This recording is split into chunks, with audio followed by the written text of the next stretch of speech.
अस्सलाम वालेकुम students. Chapter number 7 आज हम स्टार्ट लेने के लिए जा रहे हैं एंड फाउंडेशन ऑफ सिलेक्शंस की बात करेंगे। यहाँ पर हम जिन चीज़ों को डिस्कस करने के लिए जा रहे हैं उसमें सबसे पहले जो है सिलेक्शन की अपनी टर्म किसको कहते हैं, सिलेक्शन एंड रिक्रूटिंग में डिफरेंसेस क्या होते हैं।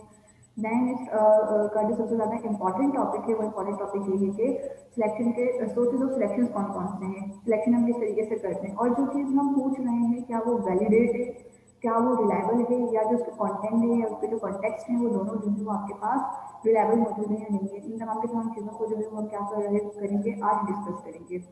आज इस टॉपिक का सबसे पहले हम बेस तैयार करते हैं स्टूडेंट। इसका बेस हम इस तरह तैयार करेंगे कि सबसे पहले हम ये चीज़ अंडरस्टैंड करेंगे कि हमने अब तक अपने कोर्स में किन किन चीज़ों को डिस्कस किया है। जैसे कि हमने सबसे पहले अपने एचआर को डिस्कस किया था, एचआर के मॉडल को डिस्कस किया था, उसके एलिमेंट्स को डिस्कस किया था। फिर हमने इसके इन्वायरमेंट डिस्कस किए थे कि जो इन्वायरमेंट है क्या वो एचआर के ऊपर इफेक्ट करते हैं या नहीं कर रहे होते। हम इन तमाम की तमाम चीज़ों को जो है वो डिस्कस कर चुके हैं। इसके बाद हमने ये बात डिस्कस की थी कि अब हम जो है बात कर रहे थे पूरा जो एचआर का मॉडल है उसके एलिमेंट के ऊपर वन बाय वन करके हम जो डिस्कस कर रहे थे। लेट्स से कि हमने देखा एचआर के प्लानिंग्स किसको कहते हैं, एचआर प्लानिंग्स जो है वो किस तरीके से हो रही होती हैं। हमने इन तमाम की तमाम चीज़ों को जो है वो देखा है। देन फिर उसके बाद जो है हमने इन चीज़ों को डिस्कस किया था कि एचआर प्लानिंग के बाद हम जॉब एनालिसिस किस तरह करते हैं, जॉब एनालिसिस करने के लिए हम टूल्स कौन से इस्तेमाल कर रहे होते हैं।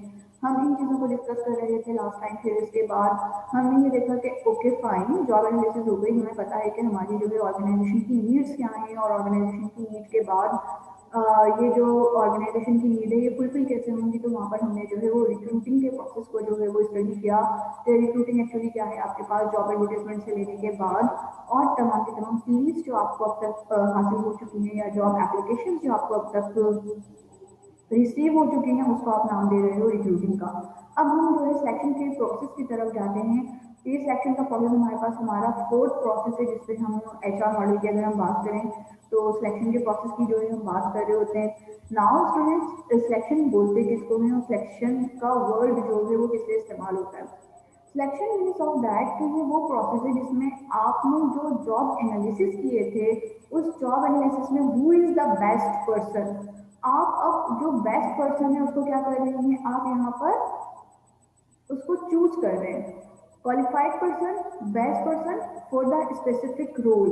जो जॉब डिस्क्रिप्शन वहाँ पे आपने लिखी हैं, जो जॉब स्पेसिफिकेशन आपने एचआर प्लानिंग में अपनी प्लान आउट की थी, जॉब एनालिसिस में आपने प्लान आउट की थी, उसके इन बिहाफ कौन से लोग ऐसे हैं जो कि बेस्ट होंगे इस जॉब के लिए, अब आप उनको क्या कर रहे हैं, सिलेक्ट कर रहे हैं। Second is the process of choosing a qualified person for specific role who can successfully deliver valuable contributions to the organization।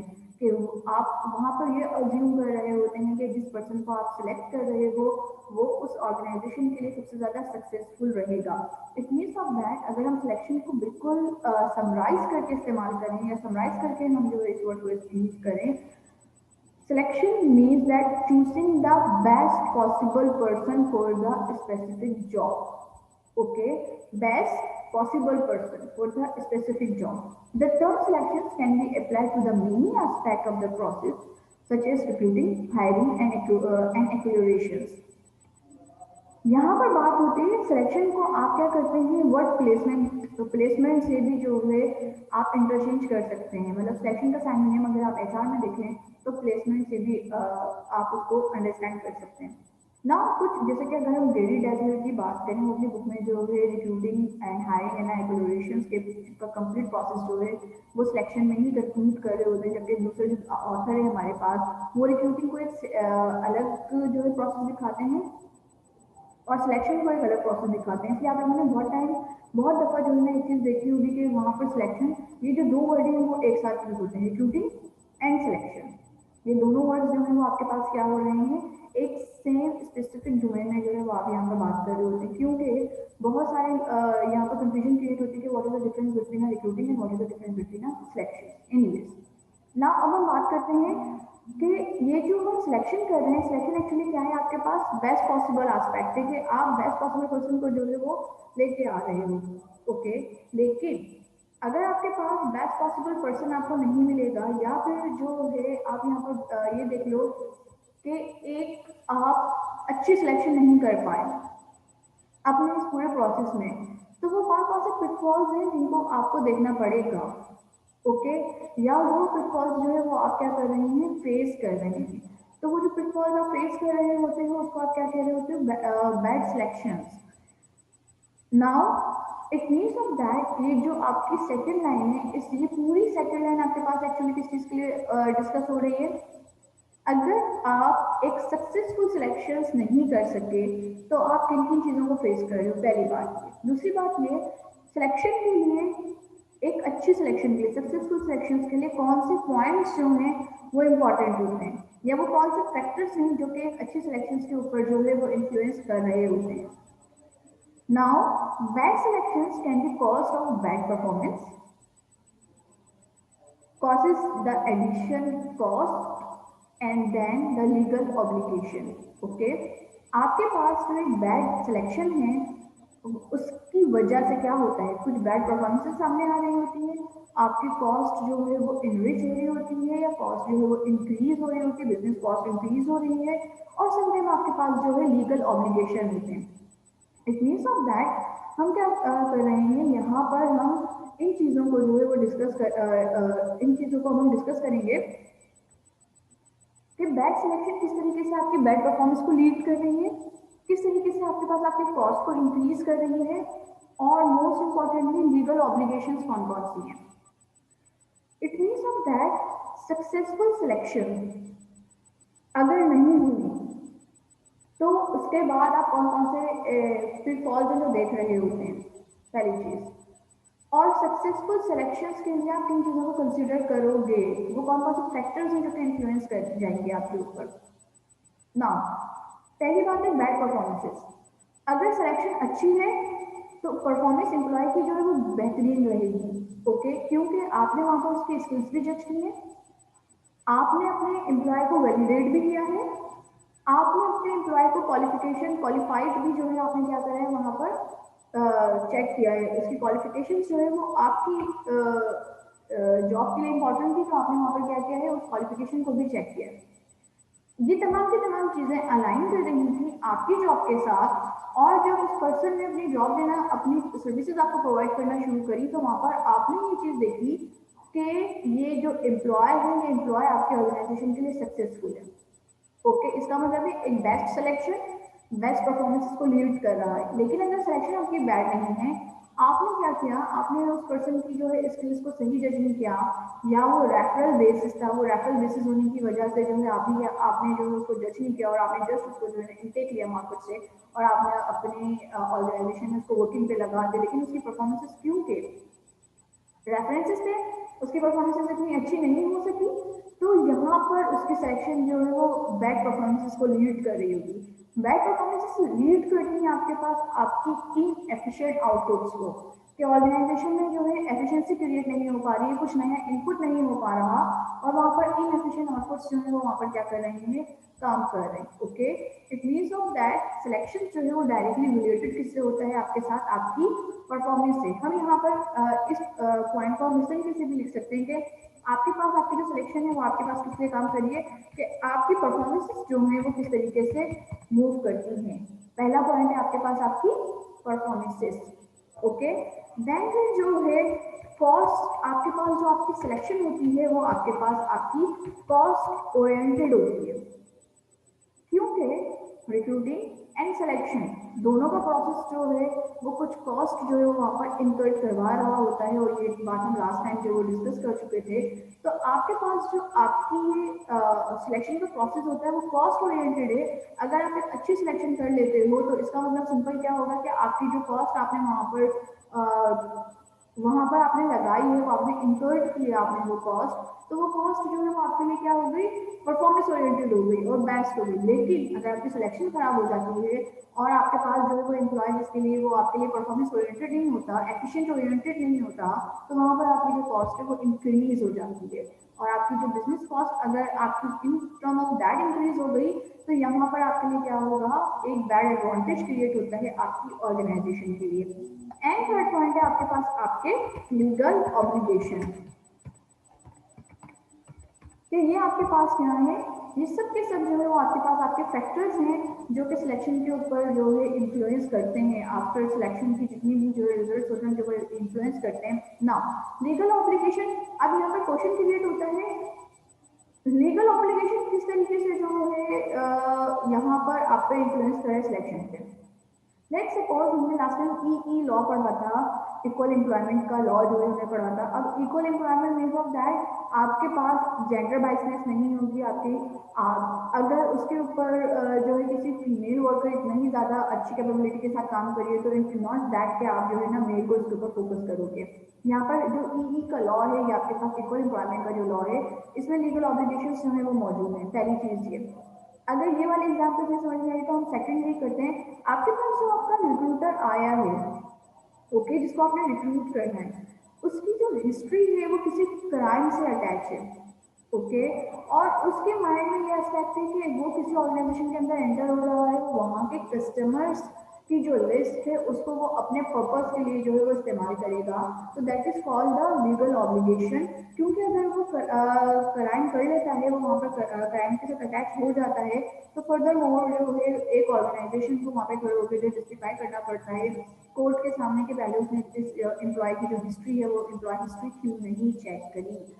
ये जो लीगल ऑब्लिगेशन है ये बहुत ज़्यादा, जैसे कि आपके कोरियर सर्विसेज की बात हो रही होती है कि कोरियर्स जैसे कि टीसीएस की बात करें आप, यहाँ पर बहुत ज़्यादा आता है। या फिर जो है आपके बैंकिंग सेक्टर में जो है वो बैंकिंग सेक्टर जो है इन चीज़ों को डिस्कस कर रहा होता है कि बैंकिंग सेक्टर किस तरीके से जो किस तरह के एम्प्लॉयज़ जो हैं वो CSR में रख रहा है, कंप्यूटर सर्विस रिलेशनशिप में जो है वो कस्टमर सर्विस रिलेशनशिप में जो है वो रख रहा है। वहाँ पर क्या है आपके पास आपकी लीगल ऑब्लिगेशंस जो हैं वो इस्तेमाल हो रही हैं। गॉट इट द पॉइंट कि यहाँ पर ये क्रिमिनल एक्ट्स में जो है वो वहाँ पर इंडक हो सकते हैं और वहाँ पर इंडक होने की वजह से जो है ये चीज़ें हो सकती हैं और ये चीज़ें जो है वो वहाँ पर इस्तेमाल हो सकती हैं। It means of that selection के ऊपर जो फैक्टर इफेक्ट करते हैं उनकी परफॉर्मेंसेस, उनकी कॉस्ट ओरिएंटेशन और उनकी लीगल ऑब्लिगेशन। अब यहाँ पर सवाल ये थोड़ा होता है, अगर ये फैक्टर इन्फ्लुएंस कर रहे हैं तो इससे भी प्रिवेंट करने के लिए हमारे पास कुछ ना कुछ टूल्स तो होंगे, ओके। वो टूल्स जो है वो हम एक्चुअली इस्तेमाल कर रहे होते हैं किसके अंदर, रिसोर्सेज के अंदर इस्तेमाल कर रहे होते हैं, ठीक है। सिलेक्शन प्रोसेस के अंदर हम क्या करते हैं, यहाँ से बैकग्राउंड इन्वेस्टिगेशन कर रहे होते हैं लीगल ऑपरेशन से बचने के लिए, स्क्रीनिंग कर रहे होते हैं, इंटरव्यू कर रहे होते हैं। तो ये तमाम के तमाम सिलेक्शन प्रोसेस एक्चुअली वो क्या कर रहा है आपके पास आपकी प्रिवेंट कर रहा है, ओके। तो यहाँ पर आप जहाँ तक पॉइंट जो मैं आपको समझाना चाह रही हूँ यहाँ तक आप लोग समझ चुके होंगे स्टूडेंट। अगर क्वेश्चन मौजूद है तो आस्क मी। मैंने एक स्लाइड फॉरन जो है ना ड्रॉप करी है, that is called the recruiting versus selection. ये आप लोगों को बिल्कुल ब्लैंक नजर आ रही है, इसके ब्लैंक नजर आने का रीजन ये है, इसको मैंने डिलीट इसलिए किया था कि ये जो है आप लोग मुझे बता रहे होंगे कि शायद मैं आपको अब तक रिक्रूटिंग एंड सिलेक्शन इन दोनों के जो पॉइंट है वो समझाने में अगर मैं कामयाब हो चुकी हूँ तो इन दोनों के डिफरेंसेस जो हैं वो आप लोग मुझे बताएंगे। और ये जो है एग्जाम्स ओरिएंटेड क्विज ओरिएंटेड जो है ये आपके पास है, इसको हम जो है at the end of the class जो है यहाँ पर हम प्ले करेंगे, इसके ऊपर जो है वो हम डिस्कस करेंगे। तो what is the difference between a recruitment and what is the difference between a what is the difference in selection, okay. इन तमाम चीज़ों को जो है वो हम क्या करेंगे डिस्कस करेंगे। फिलहाल ये जो मैंने फर्स्ट स्लाइड आपसे डिस्कस करी है इसमें मैंने दो चीज़ें डिस्कस करी हैं, number 1 selection and number 2 the factor influencing on the selections. Clear है स्टूडेंट यहाँ पर, या फिर जो है मुझे कुछ और एग्जाम्पल इसके अंदर पुट करने की जरूरत है। मिस परफॉर्मेंस के बारे में एक दफा और बता दें। जी श्योर शादमा। परफॉर्मेंस एक्चुअली आपके पास क्या है, परफॉर्मेंस आपको कह रही है कि अगर आपकी सिलेक्शन अच्छी होगी, ओके, तो आपके परफॉर्मेंसेस जो हैं आपका जो एम्प्लॉय जिसको आपने सिलेक्ट किया है उसकी परफॉर्मेंसेस जो है वो बहुत ज़्यादा स्ट्रॉन्ग होगी। लेकिन अगर आपकी परफॉर्मेंसेस अच्छी नहीं है तो आपका जो एम्प्लॉय है उसकी जो सिलेक्शन है वो बेहतर नहीं है। अब क्वेश्चन इज दैट कि हमें ये बात कैसे पता चलेगी कि परफॉर्मेंसेस अच्छी होगी एम्प्लॉय की अच्छी नहीं होगी। तो सिलेक्शन का जो प्रोसेस है जिसमें हम जो है असेसमेंट करते हैं किसी भी एम्प्लॉय की, और यहाँ पर जो है हम different techniques and different rules इस्तेमाल कर रहे हैं, वो यहाँ से पता चलेगा कि इस एम्प्लॉय की जो परफॉर्मेंस है वो आपके पास इन फ्यूचर कैसी होगी, ओके शासमा। जी मिस ठीक है, जैसे कि सर्वे टाइप के या क्वेश्चनरीज होते हैं, इस तरह के हम जो एम्प्लॉय होगा उससे पूछेंगे तो हमें पता चल जाएगा कि ये जो है हमारे लिए बेनिफिशियल होगा या नहीं होगा। एक्चुअली शायद ना यहाँ पर मतलब हम क्वेश्चन ये तो नहीं फिल करवा रहे होते या इस तरह से, हाँ हम जो जॉब एप्लीकेशन जब फिल करवा रहे हैं, हम जब इंटरव्यू ले रहे हैं, उसका इनिशियल इंटरव्यू ले रहे हैं, तो वहाँ पर एक्चुअली क्या हो रहा है, हमें पता चल रहा है कि ये एम्प्लॉय हमारे लिए कितना बेनिफिशियल होगा। जाहिर सी बात है, जो इंटरव्यू लेने वाले लोग बैठे हुए हैं वो अपनी जजमेंट जो है वो वहाँ पर इस्तेमाल कर रहे होते हैं, वो अपनी एनालिटिकल स्किल्स इस्तेमाल नहीं करते उस टाइम, वो अपनी जजमेंटल स्किल्स इस्तेमाल करते हैं। इनिशियल इंटरव्यू की जो सबसे बड़ी खास बात होती है वो जजमेंट होता है, कि वो आपके कि आप स्क्रीन कर रहे हो, शॉर्टलिस्ट कर रहे हो अपने कैंडिडेट्स को। जब आप शॉर्टलिस्ट कर रहे हो तो वहाँ पर जो है ये चीज़ें आप डिस्कस कर रहे होते हो ना। अब हम बात कर लेते हैं the selection process. Selection process क्या है आपके पास, 8 प्रोसेस के ऊपर जो है वो बेस्ड कर रहा है। ये जो सिलेक्शन प्रोसेस है, ये आपके पास आपका एग्जाम्स क्वेश्चन है स्टूडेंट्स के, एक सिलेक्शन के लिए जो है वो आप कौन कौन से स्टेप्स जो है वो फॉलो कर रहे होते हो। ये बिल्कुल सिंपल सिलेक्शन के जो है प्रोसेस है, और आप लोगों ने अपनी ज़िंदगी में जो है इसको देखा भी होगा। अगर आप जो है आर्मी जॉब की बात कर रहे होते हैं, तो आर्मी जॉब जो है 8 सिलेक्शन प्रोसेस जो है वो फॉलो कर रही होती है। आपके पास अगर आप जो है पुलिस की जॉब की बात कर रहे होते हैं या ब्यूरोक्रेसी की जॉब की बात कर रहे होते हैं, तो ये तमाम के तमाम जो है वो क्या है, वहाँ पर 8 प्रोसेस जो है वो फॉलो कर रहे किए जाते हैं। और समटाइम आप लोग देखते होंगे कि तकरीबन 8 मंथ्स लग जाते हैं इसके ऊपर, और 10 मंथ्स लग जाते हैं। अभी मॉर्निंग में मेरी किसी से बात हो रही थी, तो वो उन्होंने पुलिस का इंटरव्यू देकर आए थे, नवाबशाह में हो रहा था राइट नाउ, ये लास्ट सैटरडे था। इट मीन्स ऑफ दैट कि अभी ये पूरा रिक्रूटिंग प्रोसेस एक्चुअली स्टार्ट कब से है, मार्च से स्टार्ट है। और फिजिकल जो एग्जाम्स हुआ है वो मतलब 7th स्टेज जो हुआ है वो तकरीबन 9th मंथ के बाद हुआ है, 8 मंथ के बाद हुआ है। तो ये जो अब इतनी सुंदर ये टाइम कंज्यूमिंग हो गया ना। अब वहां पर आप क्या कर रहे हो, एक बेस्ट इन बेस्ट पर्सन को जो है वो लेने की कोशिश कर रहे हो।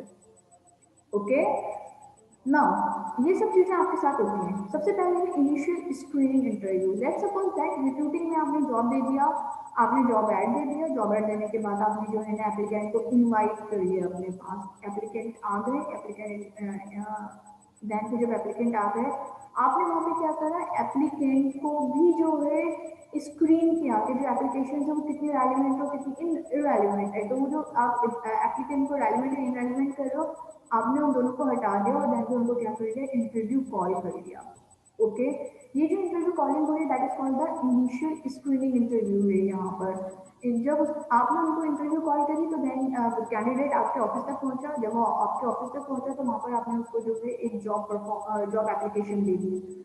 ओके, कि आप इसको कंप्लीट करें। अभी जॉब एप्लीकेशन होती है स्टूडेंट्स, बाय द वे मैं आप लोगों को यहाँ पर इंट्रोडक्शन इसलिए दे रही हूँ ताकि कॉन्सेप्ट क्लियर हो जाए। बाकी जो है एक एक स्लाइड में डिफरेंट बिल्कुल जो है कॉम्प्रिहेंसिव वे में जो है डिफाइन हुआ है।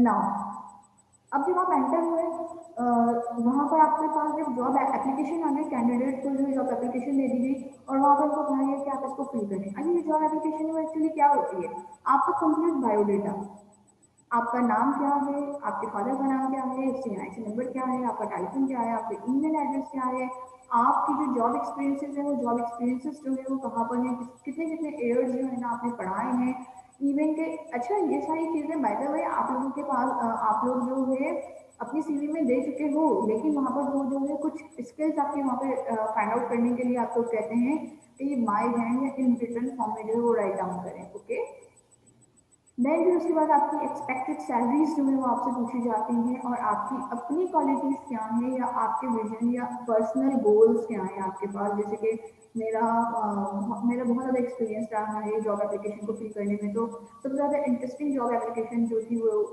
जो है एक जगह की थी, उसका नाम मैं यहाँ पर मैंशन नहीं करूँगी।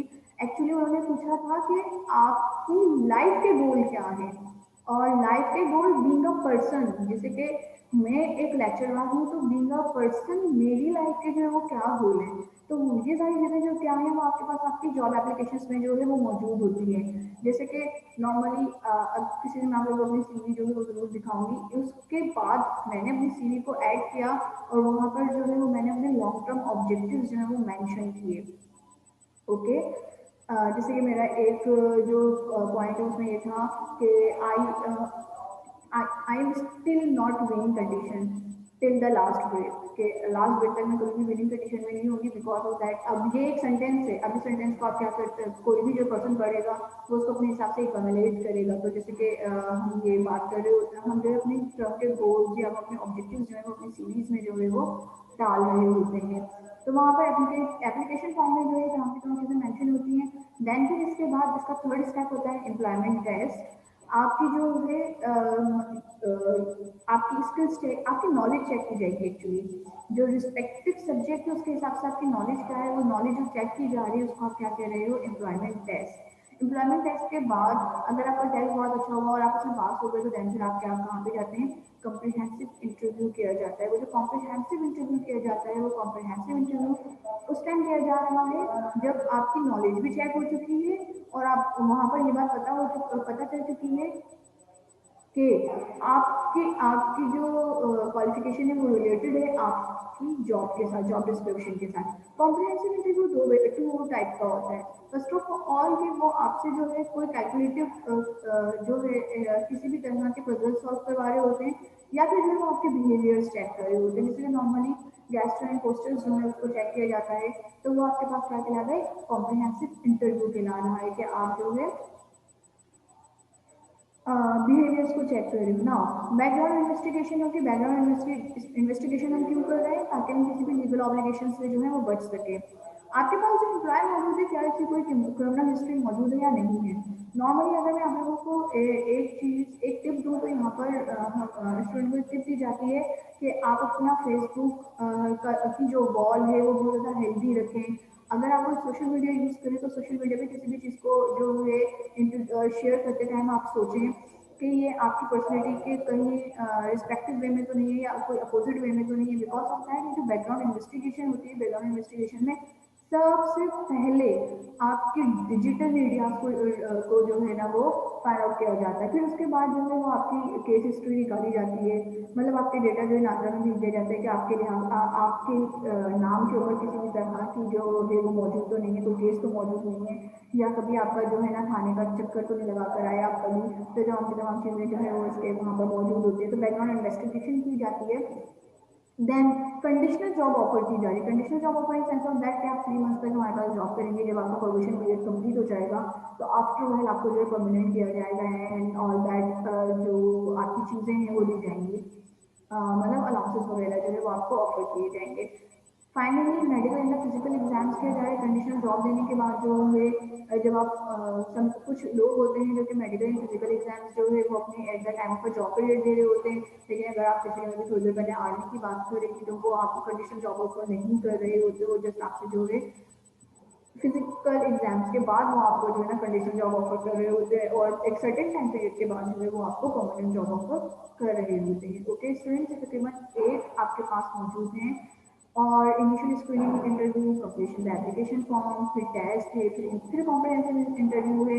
कॉम्प्रिहेंसिव इंटरव्यू तक जो है ना जाकर आपका एक कैंडिडेट जो है वो श्योर हो जाता है। आप श्योर कब कब होना शुरू होते हो, स्क्रीनिंग इंटरव्यू में आपको जो है ना जस्ट 5% खुशी होती है कि आप सेलेक्ट हो चुके हो। इट मीन्स ऑफ दैट कि आपकी क्वालिफिकेशन आपकी जॉब के साथ। लेकिन जब आप टेस्ट देते हो, टेस्ट के लिए आपको कॉल आती है, टेस्ट देने के बाद जब आप क्लियर हो जाते हो तो वहाँ पर एक जो ट्यूटर होता है वो 60% श्योर होता है। कॉम्प्रिहेंसिव इंटरव्यू में जो है आप तकरीबन 100% श्योर हो जाते हो कि आप जो ये जॉब तो जो है वो आप ही को मिलने वाली है। फाइनली जो है वो तमाम के तमाम नीचे के जो 5, 6 एंड 7 और 8 हैं, ये वो पॉइंट्स हैं जो कि एक जो ऑर्गेनाइजेशन है उसके साइड से हैं कि ऑर्गेनाइजेशन जो है वो खुद इन्वेस्टिगेट कर रही है, दैन को कंडीशनल जॉब ऑफर दे रही है, फिर वो फिजिकल एग्जाम्स ले रही है अपने एम्प्लॉयर का, एंड दैन फिर जो है वो परमानेंट जॉब ऑफर कर रही है। ओके स्टूडेंट्स, यहाँ पर अगर मैं देखूँ तो मैं अपना सिलेक्शन प्रोसेस का जो पूरा टॉपिक पूरा चैप्टर है वो खत्म कर चुकी हूँ। क्या ख्याल है, यहीं पर खत्म कर दें आज की क्लास को हम अपनी।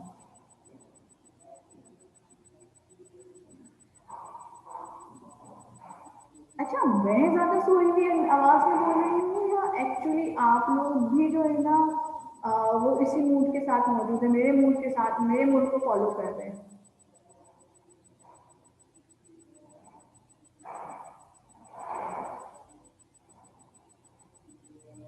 ना। सिलेक्शन प्रोसेस हो गया, अच्छा जी।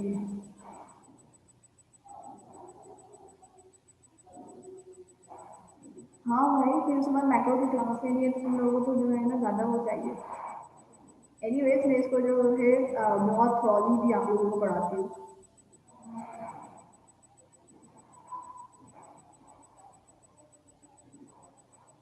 मतलब मैं लोरी रही हूँ शास्त्रों की, तुम्हें नींद आ रही है? चलेंगे। सिलेक्शन प्रोसेस में जो है यहाँ पर एक्चुअली क्या है, ये पूरा डायग्राम मौजूद है कि अगर आप फेल हो गए, इसको थोड़ा जो है ना ड्रामेटिकली वे में आप लोग की नींद खत्म करते हैं, इसको थोड़ा ना ड्रामेटिकली वे में जो है समझेंगे। चलिए, इनिशियल स्क्रीनिंग मैं नज़र आ रही हूँ? नहीं, मैं तो नज़र आ रही होगी लेकिन मेरी हैंड मूवमेंट ही नज़र आ रही होगी। इनिशियल स्क्रीनिंग का बॉक्स देखें स्टूडेंट्स, ठीक है। फेल टू मिनिमम क्वालिफिकेशन, अगर मिनिमम क्वालिफिकेशन फेल हो रही है तो वो आप जा रहे हैं रिजेक्ट एप्लीकेंट, मतलब ज़िंदगी में आपके कोई चांसेस नहीं है इस जॉब पर आगे बढ़ने के। और अगर आप जो है ना रिजेक्ट एप्लीकेंट हो रहे हैं तो इसका मतलब आपको ज़रूरत ही क्या थी, जब आपको फर्स्ट स्टेज पर रिजेक्ट होना था तो आपको ज़रूरत ही क्या थी वहाँ पर जो है अप्लाई करने की। एनीवेज, लेकिन आप पास हो गए, लकीली खुशनसीब लोग पास हो गए। अब आपको बुलाया गया और आपसे कहा गया कि आइए और अपनी जो है ना जॉब एप्लीकेशंस को कंप्लीट कीजिए।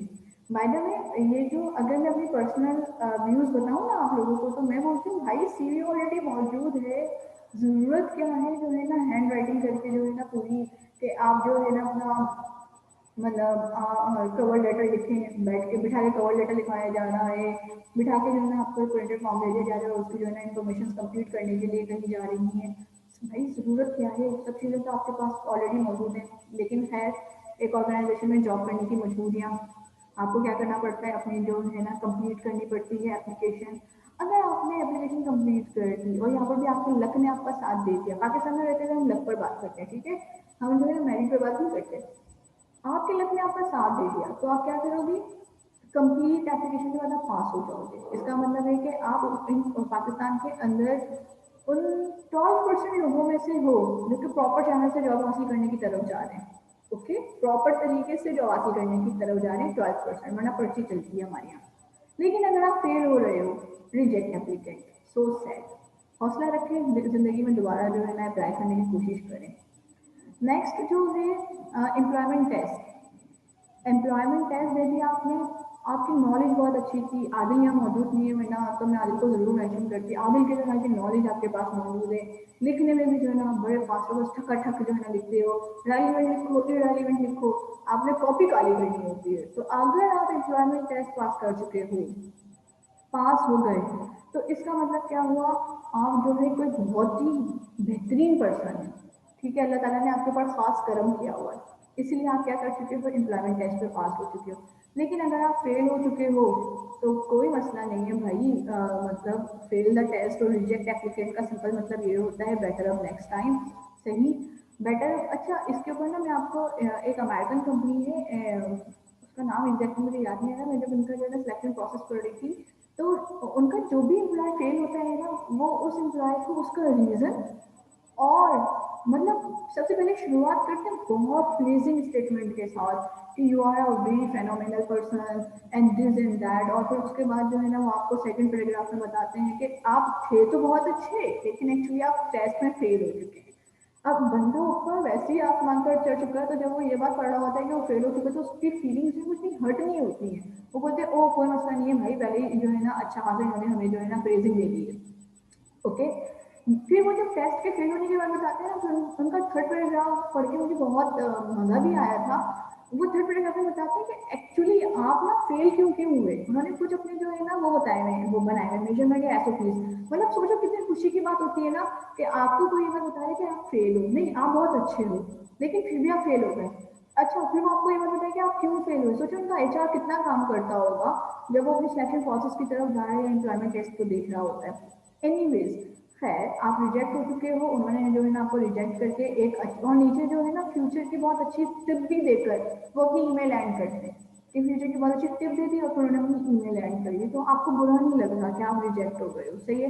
लेकिन अगर आप इसी पूरे सिनेरियो के पाकिस्तान के कॉन्टेक्स्ट में अप्लाई करो तो एक्चुअली क्या होगा, यू आर रिजेक्टेड। और उसके बाद जो है ना आप अपनी सारी जो पॉजिटिविटी है, सारी जो होप है, वो होप जो है ना आप क्या करते हो खत्म करते हो, तो बोलते यार मैं तो कुछ कर ही नहीं सकता, चलो मैं जो है ना एक सब्जी की दुकान खोल लेता हूँ, उसके अलावा मैं कुछ नहीं कर सकता।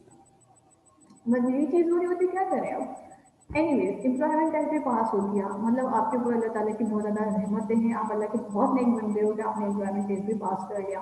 फिर आप कॉम्प्रिहेंसिव इंटरव्यू की तरफ आते हैं। कॉम्प्रिहेंसिव इंटरव्यू पास हुआ, कंडीशनल जॉब लेटर पे चले गए, एंड कंडीशनल जॉब लेटर के बाद जो है और अगर फेल हो गए तो बस रिजेक्ट हो गए।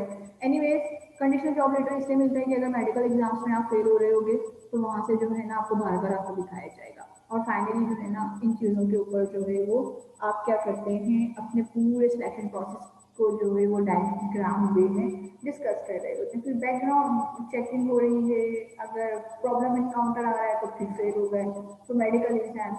ऐसा लग रहा है कि यार एक एम्प्लॉय नहीं आप वो कर रहे हो, सिलेक्ट कर रहे हो, किसी लड़की का रिश्ता लेके जा रहे हो जिसके लिए जो है ना आप इतने सारे प्रोसेस से गुजर रहे होते हो। मेरे ख्याल से लड़की का रिश्ता भी जो है इससे ज़्यादा मुश्किल कोई चीज़ होती है। क्या ख्याल है ना, मतलब इतनी स्क्रीनिंग। एनीवेज आगे जो है मूव करते हैं स्टूडेंट्स, यहाँ तक पूरा प्रोसेस समझ में आ गया? सही। अब मैं स्टूडेंट्स क्विकली जो है ना स्लाइड्स मूव करूँगी, ये बात याद रखिएगा।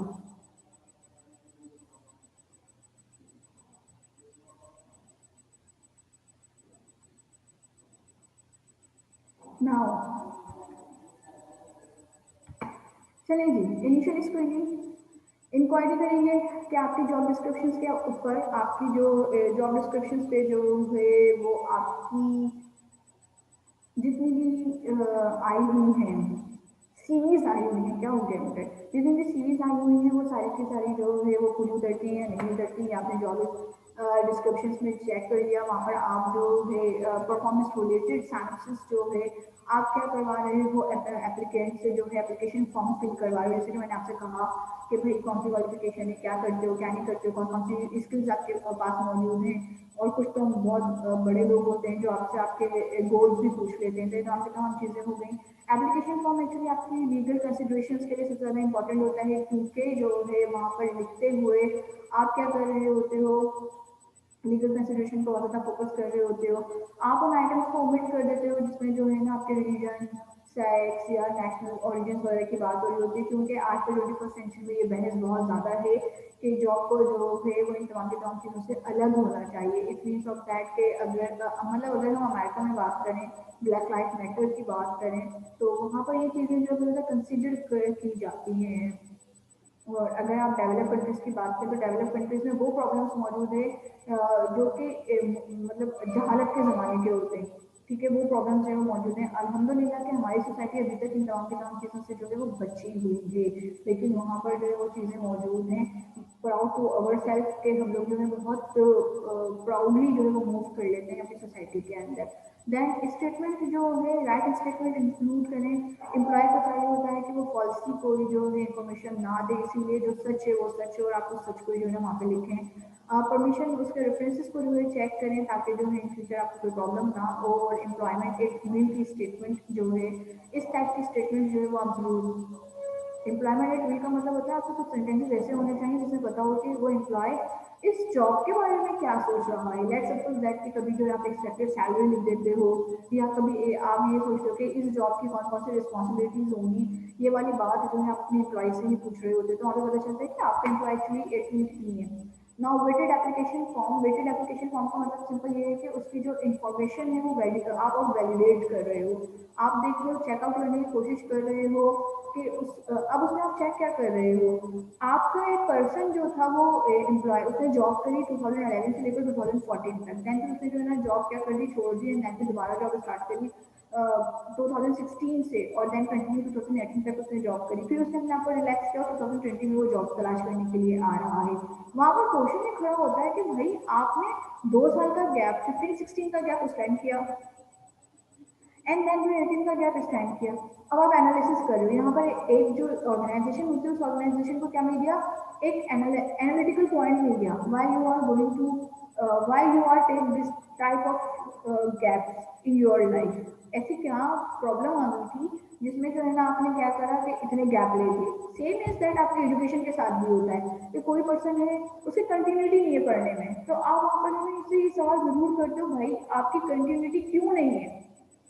ऐसे क्या रीजन आ गए थे जिसकी वजह से आप अपनी एजुकेशन को कंटिन्यू नहीं रख सके और फिर फौरन ही 4 साल बाद आपको रियलाइज हो रहा है कि अब आपको मास्टर्स कर लेना चाहिए? क्या आपकी जॉब ने ये बात कही? अगर आपकी जॉब ने ये बात कही तो इसका मतलब ये कि आपको जो है ना पुश करने वाले फैक्टर्स की जरूरत है, लेकिन अगर आप सेल्फ डिटर्मिनेट हो तो वहां पर जो है आप एक अच्छा लॉजिकल पॉइंट उनको दे सकते हो कि ये चीजें हैं। एनीवेज, तो ब्रिटिश एप्लीकेशन एप्लीकेशन फॉर्म, इसका मतलब सिंपल कि आप जो है ना क्या कर रहे हो, अपने एम्प्लॉयज के लिए जो है अपने एम्प्लॉयज से डेटा गैदर कर रहे हो। देन फिर उसके बाद की इश्यूज जो है आप देखते हो कि सक्सेसफुल एप्लीकेशन वो है जिसके पास इंफॉर्मेशन बहुत अच्छी हो, उसका फॉर्म जो है मस्ट बी वैलिडेटेड हो और कंटिन्यूअसली रिव्यू और अपडेट हो रहा हो। ये नहीं हो कि आपने अपने ऑर्गेनाइजेशन का एक फॉर्म बनाया था 2010 में और वो 2010 का फॉर्म चलता आ रहा है और 2018 में भी जो है ना आप वो भी इस्तेमाल कर रहे हो। देन फिर उसके बाद आप एम्प्लॉयमेंट टेस्ट की बात करते हो। 60% of organisation use some type of employment test. Okay, same कुछ टाइप के जो है एम्प्लॉयमेंट टेस्ट, अप्रूव टेस्ट कौन कौन से होते हैं? Performance simulation test number one. पहला टेस्ट आपके पास ये है, require the applicant to engage in the specific job behaviour necessary for doing the job successfully. Performance simulation test it means of that कि आपने उस पर्सन से उसी टाइम खड़े होकर जो है उससे टास्क कंप्लीट करवा दिया। Work sampling test, job analysis करते टाइम जो है ना आपने रेप्लिका बनाया और जॉब को उसे करके आप उसको डेमोन्स्ट्रेट करें। याद करें मैंने आप लोगों को बेस्ट इंटरव्यू एवर की एक जो है वीडियो दिखाई थी जहाँ पर वो क्या कर रहे थे, वर्क सैम्पलिंग, जहाँ पे बोर्ड पर लिखा था right something on the board. Okay, तो वो एक्चुअली क्या था, वो वर्क सैम्पलिंग था कि आपका जो कैंडिडेट है वो किस तरीके से सोच रहा होता है।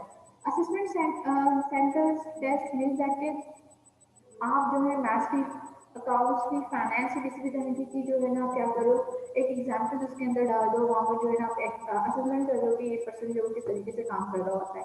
Testing in a global arena, selection practices must be adapted to the culture and the regulations of the host country. It means of that आप ग्लोबली मौजूद हो तो ग्लोबली, अगर लेट सपोज आप नेपाल में मौजूद हो तो नेपाल में जो है वहाँ का कल्चर किस तरीके से टेस्ट ले रहा होता है। उनका कल्चर बिल्कुल पाकिस्तान की तरह टेस्ट नहीं लेता होगा, उनका कल्चर बिल्कुल भी इंडिया की तरह टेस्ट नहीं लेता होगा।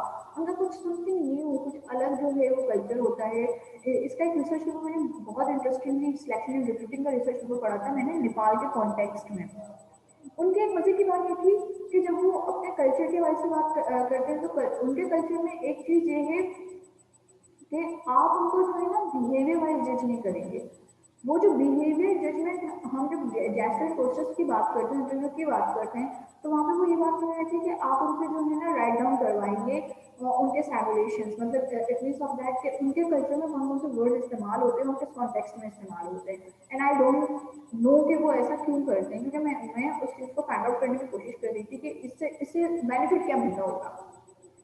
एनीवेज, ग्लोबल अरीना में क्या करें, comprehensive interview, face to face interview ले रहे हैं और फेस टू फेस जब आप अपने इंटरव्यू ले रहे हैं तो वो इंटरव्यू अफेक्ट किस तरीके से हो रहा है, सबसे ज़्यादा अफेक्टिव टूल है ये, क्योंकि जो शख्स आपके सामने बैठा हुआ है वो शख्स जो है बता, उसकी लैंग्वेज पता चल रही है, उसके उठने बैठने के तरीके कार से पता चल रहा है कि बंदे के अंदर कितनी डेप्थ मौजूद है, उसके बोलने से पता चल रहा है कि उसके अंदर कितनी नॉलेज मौजूद है।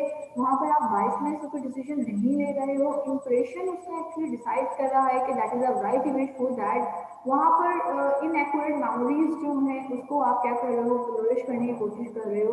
तो सबसे ज़्यादा जो अफेक्टिव इंटरव्यू होता है वो आपके पास कॉम्प्रिहेंसिव इंटरव्यू होता है। और ये comprehensive interview actually behaviour check कर रहा है।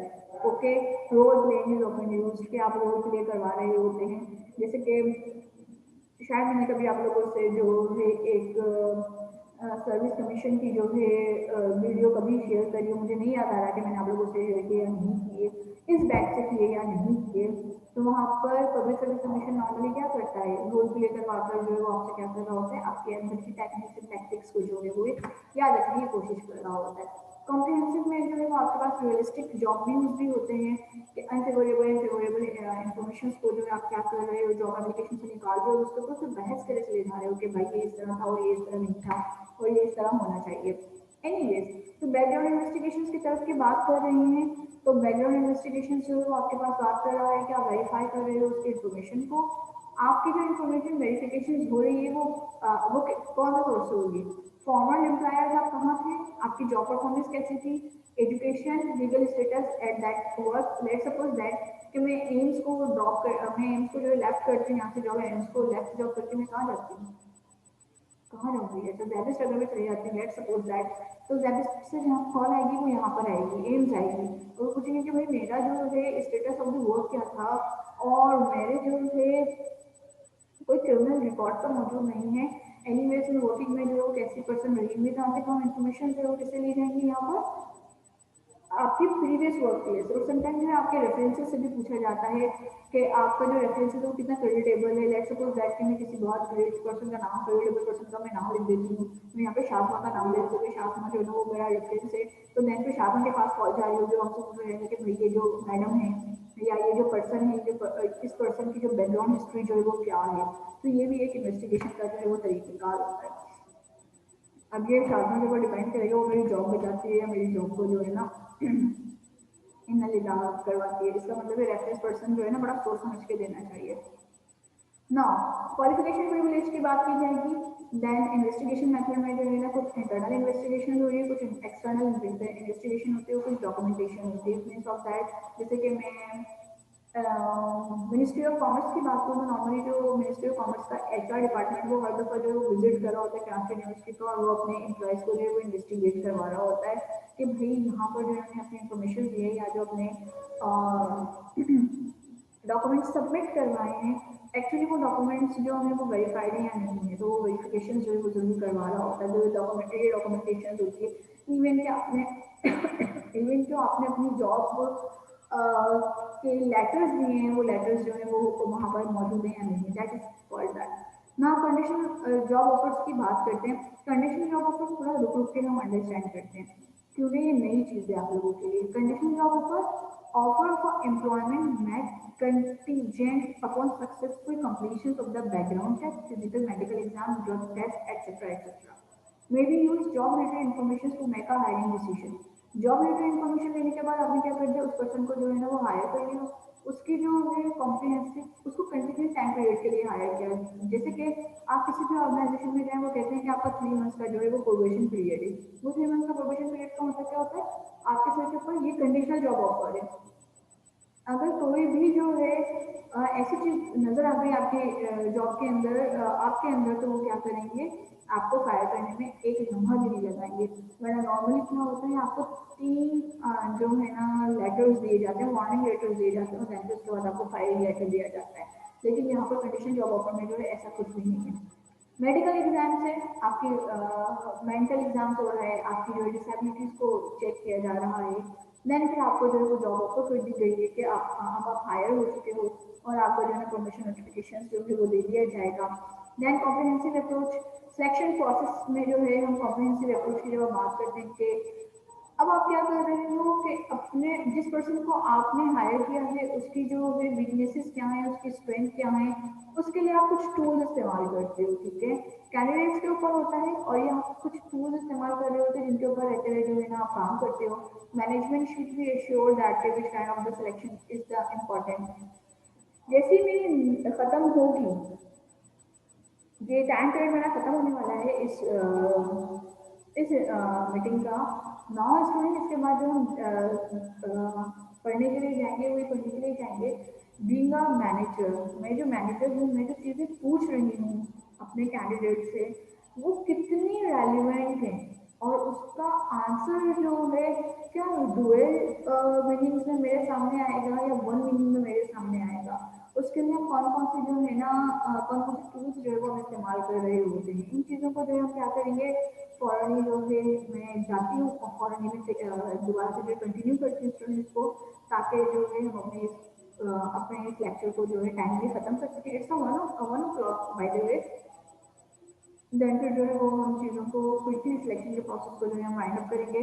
और लास्ट में हमारा क्विज भी बाकी है कि what is the difference between recruiting and selection, जो कि मुझे यहाँ 3 लोग नजर आ रहे हैं, 3 से 4 लोग नजर आ रहे हैं, वो मुझे जो है यहाँ पर देंगे। और बाकी कौन क्यों नहीं है ये मुझे बताएंगे कौन। नहीं, आकिब भी है, हुनैद भी है। सॉरी आकिब और हुनैद, मुझे नहीं पता था आप लोग मौजूद हो। सुमेरा, अनस एंड शासमा, और तो कोई नहीं है। नहीं, आयशा सईद भी मौजूद है। Okay fine. बाय द वे मुझे जो है ना किसी को भी एड करने की ज़रूरत नहीं पड़ी। मैंने अपना सिस्टम ये बनाया था कि आप लोग अल्टीमेटली ऐड होके चले जाओगे। इसलिए मुझे पता ही नहीं चला कि इस टाइम कौन कितने लोग हैं जो मुझे सुन रहे हैं। एनीवेज़ स्टूडेंट्स, मैं आप लोगों को वापस जो है लेती हूँ मीटिंग में। वेट